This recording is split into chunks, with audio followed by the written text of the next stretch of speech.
پورا کمرہ پھولوں کی خوشبو سے مہک رہا تھا۔ میری نند نے ابھی ابھی مجھے کمرے میں لا بٹھایا تھا۔ میں بہت خوش تھی کہ اتنا بڑا گھر اور ایسا کمرہ جس میں ہر آسائش موجود تھی اب میرا تھا، ورنہ کہاں میں غریب باپ کی بیٹی اور کہاں شاویز خان۔ میں ابھی انہی سوچوں میں گم تھی کہ وہ اندر آ گیا۔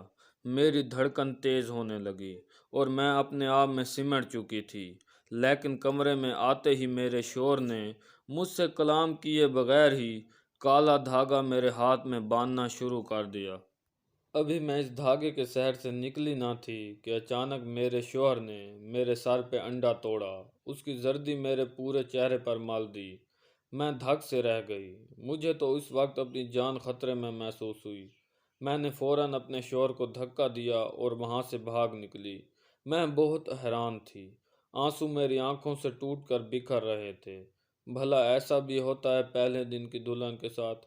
وہ رات میں نے انگاروں پر گزاری۔ ایک پل کو سکون نہ مل سکا۔ میں جلد از جلد اپنے میکے جانا چاہتی تھی، اور جیسے ہی صبح ہوئی میں وہاں سے نکل بھاگی۔ مجھے بھاگتا ہوا دیکھ کر وہ میرے پیچھے لپکا۔ میں لاؤنج میں کھڑی زور سے چلانے لگی، مجھے یہاں نہیں رہنا، مجھے کسی پاگل کے ساتھ نہیں رہنا، مجھے اپنے گھر جانا ہے۔ میری آواز سن کر سب گھر والے جمع ہو چکے تھے۔ میں اپنے رات والے عروسی لباس میں تھی۔ میرا میک اپ اتر چکا تھا، زیورات بھی ویسے ہی پہنے ہوئے تھے۔ ماتھے کا ٹیکا پیچھے کی طرف لٹک رہا تھا اور بالوں کی لٹیں کھل کے چہرے پر آ رہی تھیں، مگر مجھے کوئی پرواہ نہیں تھی کہ میں اس وقت کیسی دکھ رہی تھی۔ میرے سسر نے جب واویلا سنا تو وہ میرے سامنے آ گئے۔ بیٹا ادھر آؤ، میرے پاس بیٹھو، آرام سے بتاؤ کیا ہوا۔ میں ان کے کہنے پر بیٹھ تو گئی، مگر میرا وہاں رکنے کا کوئی ارادہ نہ تھا۔ میرا دولہا بھی میرے سامنے کھڑا حیران پریشان اپنا پسینہ صاف کرتا ہوا مجھے دیکھے جا رہا تھا۔ چچا جی، مجھے کسی پاگل کے ساتھ نہیں رہنا، آپ مجھے میرے گھر پہنچا دیں۔ میں نے ان کی طرف رحم طلب نظروں سے دیکھا۔ پاگل؟ یہ بات میرے سسر اور شوہر دونوں نے ایک ساتھ کہی تھی۔ جی ہاں، پاگل، میں نے زور دے کر کہا، اور پھر سے کھڑی ہو گئی۔ ایک منٹ بیٹا، آرام سے بیٹھو، آپ تو میری اچھی بیٹی ہو، یہ کیسی باتیں کر رہی ہو آپ؟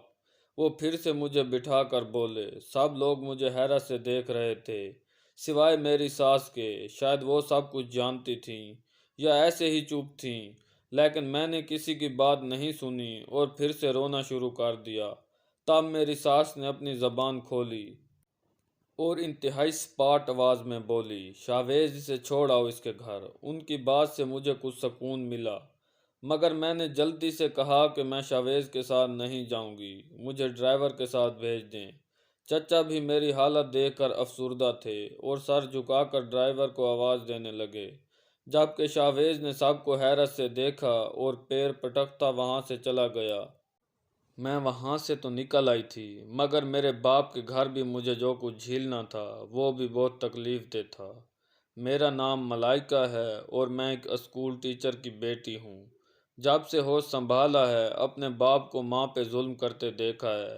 نہ جانے کیوں وہ ہر وقت امی پہ غضبناک رہتے تھے، حالانکہ امی تو کبھی ان کو پلٹ کے جواب تک نہ دیتی تھیں۔ لیکن جب میں جوان ہونے لگی تو مجھے علم ہوا کہ ابا کیوں امی سے خفا رہتے ہیں، اور وہ چپ چاپ سنتی رہتی۔ اب تو ابا مجھے بھی یہی طعنہ دیتے رہتے کہ تو بھی اپنی ماں جیسی ہی نکلے گی، اور تیرا تو بندوبست مجھے بہت جلد کرنا پڑے گا۔ میری ماں نے شاید کوئی بہت بڑا گناہ کیا تھا کہ ابا اسے معاف کرنے کو تیار نہ تھا۔ میں نے کئی بار امی سے پوچھنے کی کوشش کی، مگر وہ ٹال جاتی۔ اب وہ مجھے تو نہیں بتا سکتی تھیں نہ کہ وہ کیا خطا کر بیٹھی تھیں۔ میری ماں مریم بہت حسین تھی اور میں بھی انہی پہ گئی تھی۔ سب سہیلیاں میری تعریف کرتے نہ تھکتی تھیں، اور شاید ابا کو بھی میرے حسن نے خوف زدہ کر دیا تھا، تبھی تو میرے باہر نکلنے پر پابندی لگا چکے تھے۔ سکول بھی خود لے جاتے اور کالج بھی سکول کے ساتھ ہی تھا۔ بمشکل میں نے ایف اے پاس کیا تو ان کو میری شادی کی فکر پڑ گئی۔ مجھے بہت خوف آ رہا تھا کیونکہ وہ واقعے میں سنجیدہ تھے۔ میں نے امی سے کہا کہ مجھے آگے پڑھنا ہے، پلیز کچھ کریں، مگر وہ چپ رہتیں۔ ایک بار بات کی تو ابا نے ان کو بہت مارا کہ اپنے جیسی بنانا چاہتی ہے تو اسے۔ پھر امی نے چپ سادھ لی۔ انہی دنوں ایک امیر کبیر گھرانے سے میرے لیے رشتہ آیا تو ابا خوشی سے پھولے نہ سماتے اور امی بہت پریشان تھیں۔ سچ پوچھیں تو اتنے امیر گھرانے کی بہو بننے کا سوچ کے میں بھی دل ہی دل میں بہت خوش تھی، لیکن نہ جانے کیوں امی راضی نہیں ہو رہی تھیں۔ ابو نے ان کا انکار سنا تو انہیں خوب سنائی۔ پہلے مجھے بتاؤ کہ آخر تمہیں اعتراض کس بات پہ ہے، کیوں نہ کروں میں یہاں رشتہ؟ ان کے جواب میں امی کو چپ لگ گئی۔ ان کا چہرہ عجیب ہو گیا تھا، جیسے وہ کچھ بتانا چاہتی ہوں مگر ہونٹوں پہ قفل لگ گئے ہوں۔ ابا نے ان کو اپنا فیصلہ سنایا اور کہا کہ اگر کسی کے سامنے ایسی بات کی تو 3 طلاقیں منہ پر مار کے نکال دوں گا۔ یہ سن کے امی ساری رات روتی رہیں۔ میں ان سے پوچھ نہ پائی کہ آخر وہ اس رشتے پر راضی کیوں نہیں ہیں، لیکن میں نے چپ رہنا بہتر سمجھا۔ امی نے مجھے بھی بہت سمجھایا، دیکھ بیٹی اس رشتے سے انکار کر دے۔ وہ روتے ہوئے مجھے اپنے سامنے بٹھا کر بولی۔ میں حیرت میں پڑ گئی، لیکن امی کیوں؟ میں نے پوچھا تو وہ مجھے آنکھیں دکھا کر بولیں، تم سے جو کہا ہے وہ کرو، یہ رشتہ ٹھیک نہیں ہے۔ بیٹی میری بات مان لے۔ لیکن مجھے ان کی باتوں سے بہت کوفت ہو رہی تھی۔ میں تو اتنا امیر لڑکا دیکھ کر ہی اس پہ فدا ہو چکی تھی، مجھے کیا پڑی تھی کہ میں نہ کرتی۔ لیکن میں نے امی کو کہا کہ میں تو کہہ دوں گی، مگر آپ کو کیا لگتا ہے ابو میری بات مانے گا؟ میں نے طنزیہ انداز میں کہا تھا۔ امی چپ ہو گئی۔ ابا نے ان لوگوں کو ہاں کہہ دی تھی۔ میرے سسرال سے اتنے تحائف آتے کہ میں حیرت میں پڑ جاتی، لیکن میری ماں اب بھی خوش نہیں تھی، لیکن میں بہت خوش تھی۔ روز میرے سسرال سے ڈرائیور آتا اور مجھے کہتا شاہ صاحب نے بھیجا ہے۔ میرے ہونے والے سسر مجھ پہ جان چھڑکتے تھے۔ کبھی کبھی مجھے بہت حیرت ہوتی، ساس بھی خوش دکھائی دیتی مگر سسر جی کی بات ہی اور تھی۔ وہ میری پسند کی ہر چیز مجھے دلاتے تھے، وہ روز کار بھجواتے اور میں خوشی سے چلی جاتی۔ لیکن امی کو ساتھ چلنے کا کہتی تو وہ انکار کر دیتی۔ امی کو میرا شاپنگ کے لیے جانا بھی پسند نہ تھا۔ اب میں ان کو زیادہ خاطر میں نہ لاتی تھی۔ امی میری کسی چیز کو ہاتھ تک لگا کر نہ دیکھتیں۔ میں اپنی ماں سے بہت محبت کرتی تھی اور وہ تھی کہ میری خوشی میں خوش نہ تھیں۔ اسی طرح سب تیاریاں مکمل ہو گئیں اور وہ دن بھی آ گیا جب میں رخصت ہو کر شاویز کے گھر آ گئی تھی۔ لیکن میرے ارمانوں پر پہلی رات ہی اوس پڑ گئی۔ ایک پاگل ذہنی مریض کے پلے باندھ دیا تھا میرے باپ نے مجھے، دھوکا ہوا تھا میرے ساتھ۔ میں سوچ بھی نہ سکی کہ بھلا اتنا امیر اور خوبصورت لڑکا ہے اور رشتہ ہم جیسوں میں کر رہے ہیں۔ مانا کہ میں بہت حسین تھی، لیکن لوگ تو پیسہ دیکھ کر شادی کرتے ہیں۔ مجھے یقین نہیں آ رہا تھا کہ میں کیسے اس دن سب برداشت کر گئی، اور اب یہ سہنے کے بعد تو میں ہرگز اس شخص کے ساتھ رہنے کو تیار نہیں تھی۔ گھر آتے ہی میں امی سے لپٹ کر بہت روئی۔ وہ مجھ سے پوچھتی رہیں کہ آخر کیوں اتنا رو رہی ہو، لیکن میں ان کو کیا بتاتی بھلا۔ میں نے آتے ہی کہہ دیا کہ میں اب وہاں نہیں جاؤں گی۔ میری بات سن کر امی خوفزدہ ہو گئیں اور میرا ہاتھ پکڑ کر اندر کمرے میں لے آئیں۔ پاگل ہو گئی ہے کیا تو؟ اب تو تجھے یہ شادی نبھانی ہی پڑے گی، وہ مجھے جھنجھوڑ کر کہنے لگیں۔ لیکن میں نے ان کو صاف کہہ دیا کہ میں اب واپس نہیں جاؤں گی۔ امی نے مجھے ہاتھ جوڑ کے منت کی کہ یہ بات اپنے باپ کے سامنے مت کہہ دینا، ورنہ آج تیرا اور میرا آخری دن ہوگا۔ امی بہت گھبرائی ہوئی تھیں۔ شام ہوتے ہی ابا واپس آ گیا۔ وہ مجھے دیکھ کر پہلے تو خوش ہوا اور شاویز کا پوچھا، لیکن جب انہوں نے میرے تیور دیکھے تو چونک گئے اور مجھ سے سب پوچھا۔ میں نے صاف صاف کہہ دیا، اب مجھے چاہے اب جان سے مار ڈالیں، میں اس گھر میں نہیں جاؤں گی۔ میری بات سنتے ہی ابا آپے سے باہر ہو گیا۔ کیوں نہیں جائے گی بدبخت، تو بھی اپنی ماں کی طرح نکلی بے حیا۔ اپنا کوئی یار پیچھے چھوڑ گئی ہے جس کی وجہ سے واپس نہیں جانا چاہتی۔ اب میں اس پاگل کے ساتھ کبھی نہیں رہوں گی، میں نے چلا کر کہا۔ اچھا وہ پاگل ہے اور تو سیانی ہے۔ ابا نے میری چوٹیاں پکڑ کے مجھے دور پھینکا۔ امی نے مجھے بچانے کی کوشش کی تو ابا نے انہیں زور سے دھکا دیا۔ وہ گرنے والی تھی کہ کسی نے ان کو تھام لیا۔ میں نے دیکھا ابا کا ہاتھ اچانک رک گیا تھا۔ سامنے میرے سسر جی کھڑے تھے، انہوں نے امی کو تھام رکھا تھا۔ امی نے جلدی سے اپنا آپ چھڑایا اور اندر بھاگ گئیں۔ میرے سسر جن کا نام سلیم شاہ تھا میرے پاس آئے اور مجھے اٹھایا اور سر پر ہاتھ رکھا، اور وہ ابو سے بولے کہ یہ ہماری امانت ہے اور آپ اس کو کچھ نہیں کہہ سکتے۔ میں بہت گھبرائی ہوئی تھی، میرے ہاتھوں میں چوڑیاں ٹوٹ کر کلائیوں میں چبھ گئی تھیں جن سے خون رس رہا تھا۔ سلیم شاہ نے ابا کو کہا کہ میری بات سن لیں، پھر جو فیصلہ کرنا ہے کر لیں۔ وہ ابا کو حقیقت بتانے لگے، جسے سن کے مجھے سانپ سونگھ گیا، اور ابا تو ایسے ہو گئے جیسے جسم میں لہو نہ ہو۔ سلیم شاہ نے جیسے ہی پڑھائی ختم کر کے گاؤں میں قدم رکھا، ان کی پہلی ملاقات میری ماں مریم سے ہوئی، اور پہلی بار میں ہی وہ ان کی زلفوں کے اسیر ہو گئے۔ وہ تھیں ہی اتنی حسین، امی نے بھی ان کی آنکھوں میں چھپا پیغام پڑھ لیا۔ اب روز وہ بہانے بہانے سے ایک دوسرے کو دیکھتے تھے، لیکن کبھی کوئی بات نہیں کی، کیونکہ میرے نانا نے امی کی تربیت بہت احسن طریقے سے کی تھی۔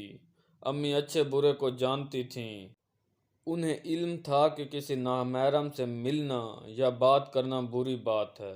سلیم شاہ نے اپنے دل کی بات اپنی ماں کو بتانے کا فیصلہ کیا، لیکن قسمت کو کچھ اور ہی منظور تھا۔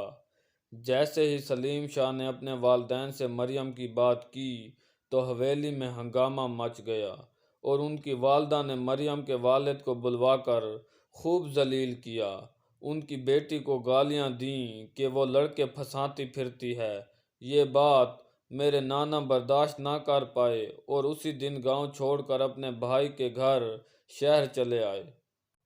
وہاں پہ انہوں نے کچھ کاروبار شروع کیا اور گاؤں کو ہمیشہ کے لیے خیر آباد کہہ دیا۔ نانا نے اپنے بیٹی کا نکاح سادگی سے اپنے بھائی کے بیٹے بہادر سے کر دیا۔ پہلے تو میرے ابا بہت خوش تھے، لیکن امی بہت خاموش رہتی تھیں، اور ان کو کسی نے یہ بات بتائی کہ مریم کا کوئی چکر تھا شادی سے پہلے، اور یہ بات تھی جس کی وجہ سے آج تک ابا امی کی تذلیل کرتے رہتے۔ اب ان کو بھروسہ نہیں رہا تھا۔ لوگوں نے انہیں بتایا کہ امی کے ناجائز تعلقات تھے کسی کے ساتھ، اس لیے وہ ہر وقت ان کو بدکار کہتے رہتے۔ سلیم شاہ کی شادی ان کی خالہ زید بہن سے ہو گئی تھی، جو کہ امیر زادی تھی۔ سلیم شاہ نے ہر ممکن کوشش کی مگر اپنی بیوی کو خوش نہ رکھ سکے، اور جب وہ شہر میں شفٹ ہوئے تو ایک دن ان کو مریم نظر آ گئی۔ ان کے بارے میں معلومات حاصل کیں تو علم ہوا کہ ان کو کبھی سکھ کا سانس نصیب نہیں ہوا تھا۔ سلیم شاہ سب سن کے بہت دکھی تھے۔ انہوں نے فیصلہ کیا تھا کہ وہ اس سب کا ازالہ کرنے کے لیے ملائکہ کو اپنی بہو بنا کر لے جائیں گے۔ ان کی بات سن کے ان کی بیوی آپے سے باہر ہو گئی تھی، مگر سلیم شاہ نے ان کو دھمکی دی کہ اگر وہ راضی نہ ہوئی تو وہ یہ گھر ہمیشہ کے لیے چھوڑ کر چلے جائیں گے۔ تب وہ خاموش ہو گئی تھیں، لیکن اس نے منصوبہ بنا لیا تھا کہ ملائکہ کو بسنے نہیں دینا۔ یہ باتیں بتا کر وہ چپ ہوئے تو ابا سر جھکائے بیٹھے تھے۔ میرے سسر نے ان کو یقین دلایا کہ مریم انتہائی شریف اور پاکیزہ تھیں اور ہیں۔ جس کسی نے بھی ان کو بتایا تھا سب جھوٹ تھا۔ وہ بتانے لگے کہ میری بیوی نے اپنے بیٹے شہفیز کو کہا تھا کہ بیٹا تم پر بچپن میں عمل کیا گیا تھا، جس کی بدولت تم اگر میم سے نام شروع ہونے والی لڑکی سے شادی کرو گے تو اسی رات مر جاؤ گے۔ میں نے ایک پیر سے پتہ کیا ہے، اس نے کہا ہے کہ اگر تم پہلی رات یہ 5 کام کرو گے تو اس عمل کی کاٹ ہو جائے گی۔ اور اس نے کہا کہ تم پہلا کام یہ کرو گے کہ دلہن سے بات نہیں کرو گے، دوسرا کام اس کے پاس تک نہ بیٹھو گے، تیسرا کام اسے کڑوا قہوہ پلانا ہے، چوتھا کام اس کے ہاتھ پر کالا دھاگا باندھنا ہے، پانچواں کام اس پر 4 کچے انڈے توڑ کر ان کی زردی اس کے چہرے پر مل دینی ہے۔ اپنی ماں کی یہ باتیں سن کر میرا بیٹا اس کے بہکاوے میں آ گیا۔ اصل میں میری بیوی نہیں چاہتی تھی کہ میں غریب گھر سے بہو لاؤں۔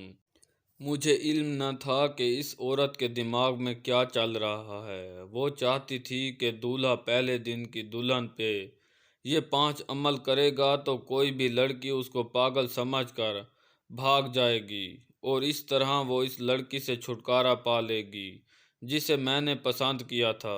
سسر جی یہ کہتے ہوئے رو پڑے۔ وہ ابا، امی اور مجھ سے معافی مانگ رہے تھے۔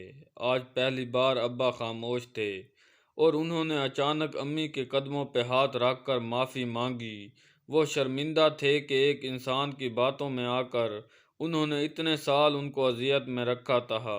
بہادر صاحب، آپ کی مریم بالکل با کردار عورت ہے جس نے آج تک کسی کے ساتھ منہ نہ کھولا۔ آپ کے نصیب میں ہیرا تھا جسے آپ پتھر سمجھ کر ٹھوکر مارتے رہے۔ سلیم شاہ نے ابا کو کہا تو وہ زاروں قطار رونے لگے۔ پھر امی نے انہیں چپ کروایا اور یقین دلایا کہ وہ انہیں معاف کر چکی ہیں۔ اتنے میں شاویز بھی آ گئے۔ ان کو دیکھ کے میں گھبرا کے ابا کے پیچھے چھپ گئی۔ بیٹا ڈرو نہیں، اب یہ آپ کو کچھ نہیں کہے گا، اسے میں نے حقیقت بتا دی ہے، یہ آپ سے اپنے رویے کی معافی مانگنے آیا ہے۔ میرے سسر نے میرے سر پر ہاتھ رکھا اور شاویز نے اپنے کان پکڑے تو میری ہنسی چھوٹ گئی، ساتھ میں باقی سب بھی ہنسنے لگے۔ اب زندگی مشکل نہ تھی، نہ میرے لیے نہ امی کے لیے۔ چلتے ہیں اس دعا کے ساتھ کہ اللہ تعالیٰ آپ کو بھی خوش اور مطمئن رکھے۔ آمین۔ اللہ حافظ۔